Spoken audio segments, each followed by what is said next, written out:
going to teach you Fine Art Painting, Unit 3, Chapter 2, The Modern Trends in Indian Art. Dear students, आज मैं आपको Modern Trends in Indian Art chapter की paintings के बारे में बताने जा रहा हूँ. सो चलिए स्टूडेंट्स स्टार्ट करते हैं. Painting Ram Vanquishing the Pride of the Ocean. Artist Raja Ravi Verma. Period mid 19th century AD. Medium oil on canvas. Courtesy Lalit Kala Academy, New Delhi. Collection Chitrashala, Mysore. Subject matter. This painting is based on an episode of Valmiki Ramayana. After preparing his forces for invading Lanka to recover Sita, Ram was held up by the sea and his army was separated from Lanka. Attempt to build a bridge were failed by the angry ocean. Ram threatened Varun, the god of ocean, that he would destroy him if he did not allow the bridge to build.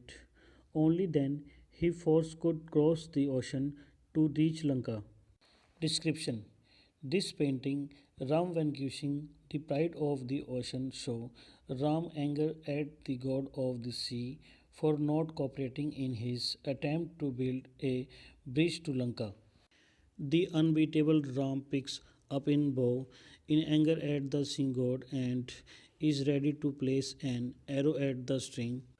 At this, Varun, along with his companions, rushes to pacify Ram.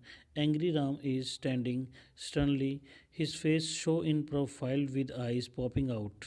A bolt of lightning in the dark cloudy sky enhances the effect of the upcoming rage of Ram. There is turbulence in the waves where the energized figure of the sea rises from water. The waves hitting the rocks at the shore. The poses of the figures and their fluttering garment depict the stormy atmosphere. The contrast between the texture of solid rocks where Ram is standing and the action sea is rightly portrayed. Color scheme.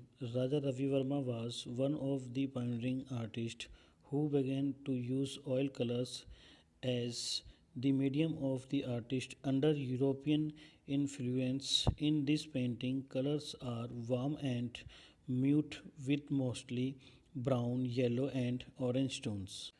White is skillfully used in the lightning Ram line cloth, his only garments, and the frothy sea. The three figures of the sea are colorfully. It is mostly the play of textures that has a major role to bring about the desired effect.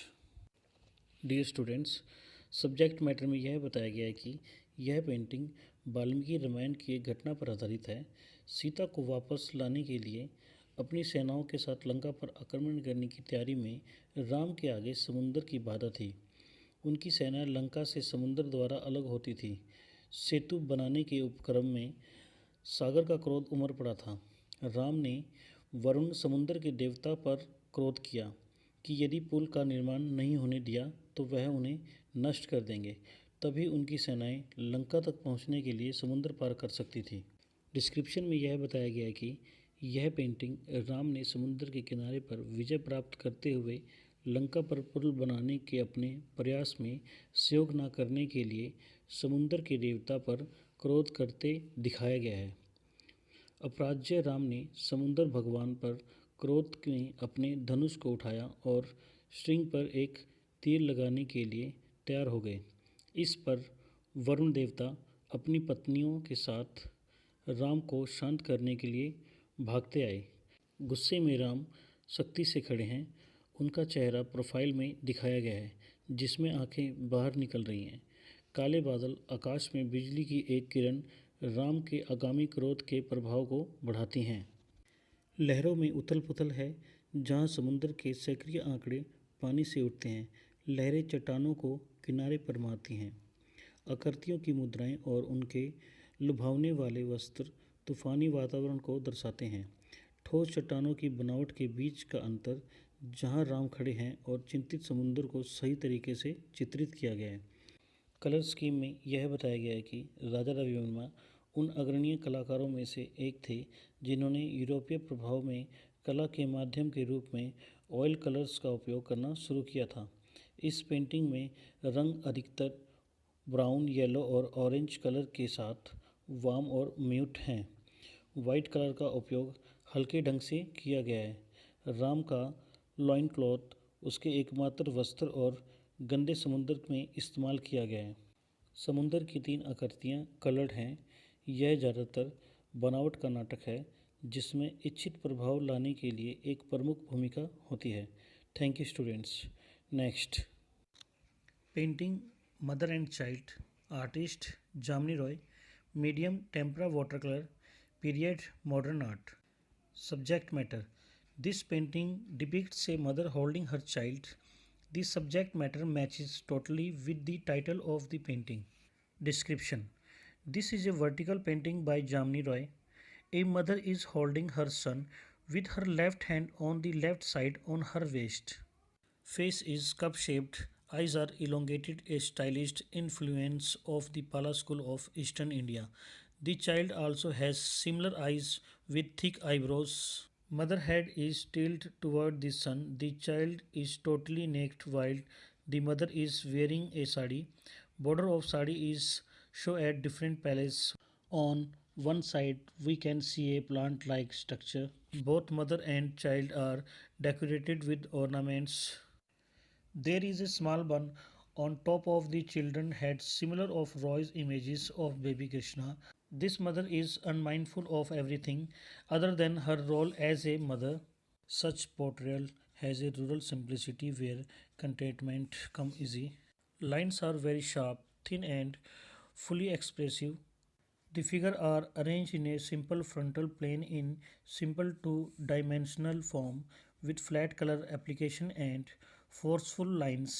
The flat colors on the flat planes have removed all unnecessary ornamentation from his work. The bold line defining curves come alive with her feminine beauty. The bold sweeping brush strokes at the contours bring clarity into the composition. The overall treatment show the influence of Kalighat paintings. Color scheme. The artist palette is limited to a few earthy colors, mostly green, red, yellow, ochre, grey, vermilion, blue and lamp black. The color bands of varying thickness bring down the harshness of the black line.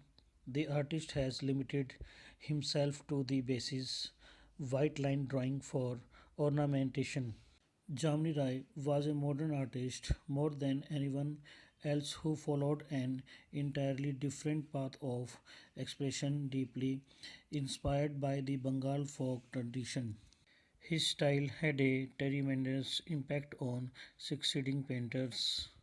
Dear students, subject matter में यह बताया गया कि यह painting एक माँ जिसने कि अपने बेटे को अपनी गोद में उठाया है को दर्शाती है। अतः इस पेंटिंग का विषय पूर्णतः इसके शीर्षक से मेल खाता है। डिस्क्रिप्शन में यह बताया गया कि यह जामिनी राय द्वारा बनाई गई वर्टिकल पेंटिंग है। एक माँ अपने बेटे को लेफ्ट हैंड से पकड़े अपनी लेफ्ट और कमर पे उठाए हुए है। चेहरा कप के आकार का है। आंखें लंबी हैं जो कि पूर्वी भारत के पाला स्कूल का एक शैलीगत प्रभाव है। मोटी आईब्रो के साथ बच्चे की आंखें भी समान होती हैं। माँ का सिर बेटे की तरफ झुका हुआ है। बच्चा पूरी तरह से निवस्त्र है जबकि माँ ने साड़ी पहन रखी है। साड़ी के बॉर्डर को अलग अलग जगहों पर दिखाया गया है। एक और हम एक पौधा देख सकते हैं।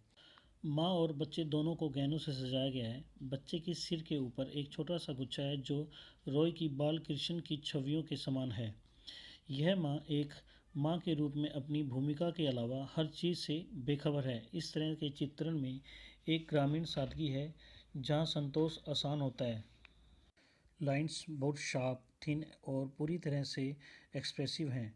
आंकड़ों को सरल 2 आयामी रूप में एक ही ललाट तल में व्यवस्थित किया गया है जिसमें फ्लैट कलर का अनुप्रयोग और बलशाली रेखाएं होती हैं।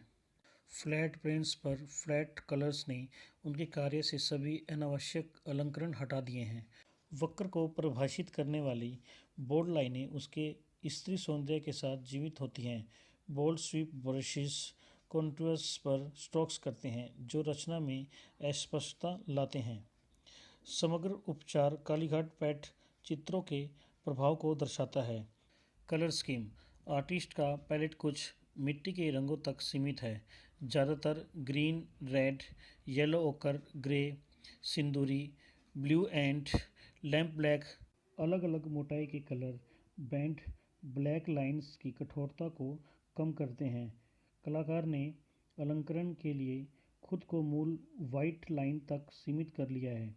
जामिनी रॉय एक आधुनिक आर्टिस्ट थे जो बंगाल लोक परंपरा से प्रेरित होकर अभिव्यक्ति की ओर एक पूरी तरह से अलग राह पर चलते थे। Thank you students. Next painting Haldi grinder, artist Amrita Shergil, period 1940, size 76.5 centimetre by 102 centimetre, medium oil on canvas, collection National Gallery of Modern Art, New Delhi. Subject matter: the whole picture represents an actual setting of a village household. The women are sitting and grinding haldi in a traditional way. Description: Amrita Sergil had great empathy and fascination for rural, poor, and authentic India. She carried within her a deep sense of melancholy that found expression in the serious faces and still pose of her subjects. This painting is a very honest portrayal of a domestic Indian household. It shows women doing a very routine chore of grinding turmeric, a common spice used in every Indian cuisine. Here we see the view through two trees trunks that frame the main figures of bring them into focus. The two women sitting sideways in profile are grinding on a stone grinder that is operated manually in a traditional style. Their heads are covered and faces are dark with no emphasis of facial feature. There is a young girl sitting next to them with turmeric seeds helping them out. One more head is visible at the far end of the composition, which is again veiled and unclear. These are women who have surrendered to their fate and are comfortable as they are. Even the small girl is happy doing what women around her do without any different expectation from her future.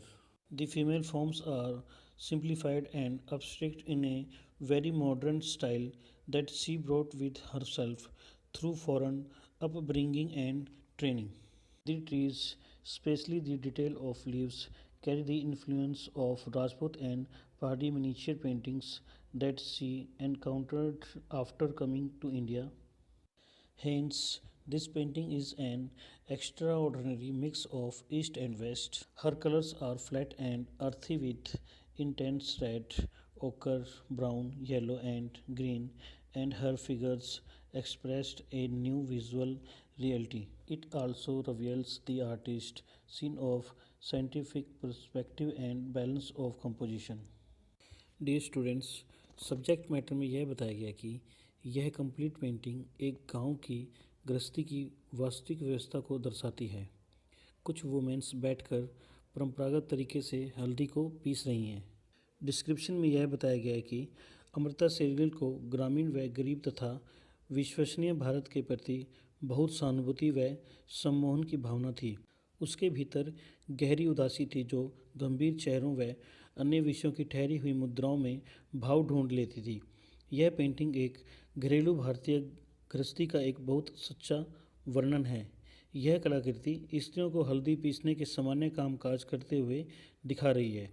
हल्दी हर भारतीय भोजन में प्रयोग होने वाला एक सामान्य मसाला है। इस पेंटिंग में टू ट्रीज के तनों द्वारा एक दृश्य देखने को मिलता है। वह ये तने पेंटिंग की मुख्य आकृतियों को केंद्रित कर रही हैं। दो स्त्रियां चेहरे की प्रोफाइल मुद्रा में वह एक दूसरे की बगल में बैठी हुई हैं तथा वे एक हल्दी पीसने वाले पत्थर पर हल्दी पीस रही हैं जो परंपरागत तरीके से संचालित हो रहा है। स्त्री के सर ढके हुए हैं व चेहरे सांवले हैं। चेहरों पर नए नक्श के कोई लक्षण नहीं है। उनके साथ एक युवती बैठी हुई है जिसके पास ही हल्दी के बीज पड़े हुए हैं। वे दो स्त्रियों की सहायता कर रही है। पेंटिंग के दूर किनारे पर एक सर दिखाई दे रहा है जो कि ढका हुआ व अस्पष्ट है।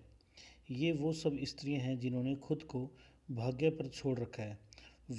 वे इसी हाल में खुश हैं, बल्कि युवती भी इन स्त्रियों के साथ वो ही कर रही है जो वे कर रही हैं। युवती अपने भविष्य से कोई उम्मीद नहीं रख रही है। स्त्रियों की ये आकृतियाँ सरल व अमूर्त हैं। ये आकृतियाँ आधुनिक शैली पर आधारित हैं, क्योंकि अमृता शेरगिल का पालन पोषण व प्रशिक्षण विदेश में हुआ था। कलाकृतियों में दर्शाए गए वृक्ष, विशेष रूप से पत्तों के विवरण पर राजपूत व पहाड़ी लघु चित्र का प्रभाव दिखाई देता है, जो अमृता शेरगिल ने भारत लौटने पर अपनाया था। अतः यह पेंटिंग्स पूर्व व पश्चिम का असाधारण मिश्रण है। अमृता शेरगिल के कलर्स फ्लैट हैं। वे अर्थी, इंस्टेंट रेड, ओकर, brown, yellow and green colour का यूज़ करती थी। उनकी आकृतियाँ एक नए दृष्टिकोण को दर्शाती हैं। यह पेंटिंग आर्टिस्ट की वैज्ञानिक पर्सपेक्टिव की समझ तथा इस रचना के संतुलित होने को दर्शा रही हैं। Thank you students. Next painting mother Teresa, artist M.F. Hussain, medium water colour, period 1997 AD, size 56 by 36 centimeter. Subject matter: this is one of the painting from Mother Teresa series by the artist. In his own words, she was the modern Madonna who embraced the poor and the destitute as her own. For me, she is a timeless figure. I will never get tired of painting her. Description with color scheme. The painting shown a faceless figure with flowing drapes of the blue borders white sari that was worn by Mother Teresa. The sari is actually symbolic of the uniform of the nurses of the orphanage and home run by Mother Teresa. The mother is supposedly sitting under the pavilion of a church which the artist has randomly divided with two yellow lines on his canvas. A sick person on her lap, and she is leaning protectively over his body. The left extended palm is somewhat similar to Abhay Mudra, to assure the needy to have faith in the healing power of God. The black color below the covered head in place of the face merged with the background. The faceless entity into established her universal motherhood, for which caste, color, or religious is unimportant.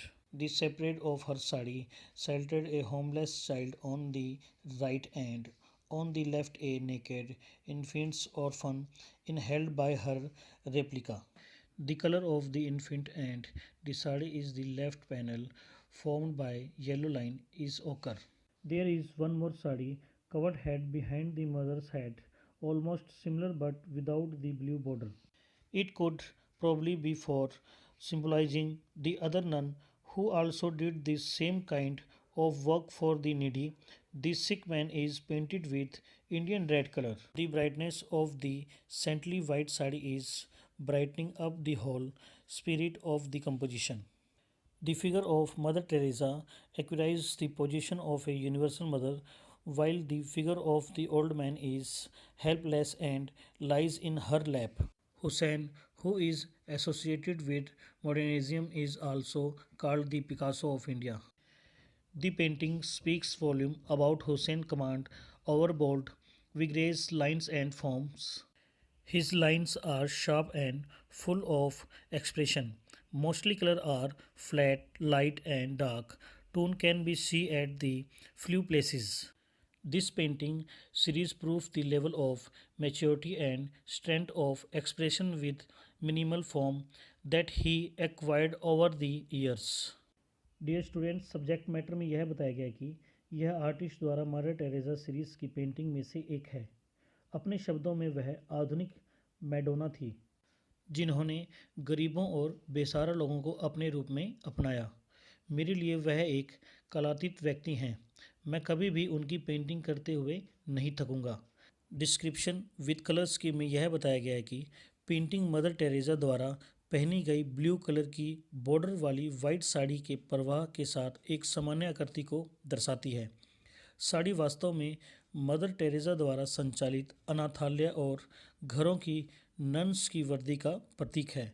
माना जाता है कि माता एक church के मंडप के नीचे बैठी हैं, जिसे आर्टिस्ट ने अपने कैनवस पर 2 येलो लाइंस के साथ रेंडमली रूप से विभाजित किया है।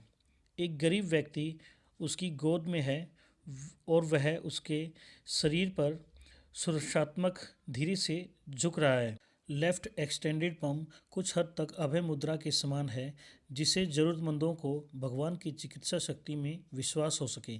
चेहरे के स्थान पर ढके हुए सिर के नीचे का ब्लैक कलर बैकग्राउंड के साथ मिक्स हो जाता है। फेसलेस इकाई उसकी सार्वभौमिक मदरहुड की स्थापना करना है, जिसके लिए जाति, रंग या धर्म महत्वहीन है। उसकी साड़ी का फैलाव एक बेघर बच्चे को राइट और लेफ्ट तरफ आश्रय देता है। एक निवस्त्र शिशु अनाथ को उसकी प्रतिकृति द्वारा पकड़ लिया जाता है। लेफ्ट पैनल में शिशु और साड़ी का कलर येलो लाइंस द्वारा गठित ओकर है। माँ के सिर के पीछे एक और साड़ी का कवर सिर है, लगभग समान लेकिन ब्लू बॉर्डर के बिना। यह संभवतः अन्य नन्स के प्रतीक के लिए हो सकता है, जिन्होंने जरूरतमंदों के लिए भी इसी तरह का कार्य किया है। बीमार आदमी को इंडियन रेड कलर से पेंट किया गया है। सेंटली वाइट साड़ी की चमक रचना की पूरी भावना को रोशन कर रही है। मदर टेरेसा का आंकड़ा एक सार्वभौमिक माँ की स्थिति को प्राप्त करता है, जबकि बूढ़े व्यक्ति का आंकड़ा असहाय है और वह उसकी गोद में है। आधुनिकता से जुड़े हुसैन को भारत का पिकासो भी कहा जाता है।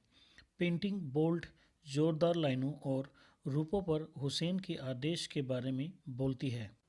उनकी लाइंस शार्प और अभिव्यक्ति से भरी है। अधिकतर कलर्स फ्लैट होते हैं। कुछ स्थानों पर लाइट तथा डार्क कलर के टोन देखे जा सकते हैं। यह पेंटिंग श्रृंखला, न्यूनतम रूप के साथ परिपक्वता और अभिव्यक्ति की ताकत का स्तर साबित करती है, जिसे उन्होंने वर्षों में हासिल किया। Thank you students.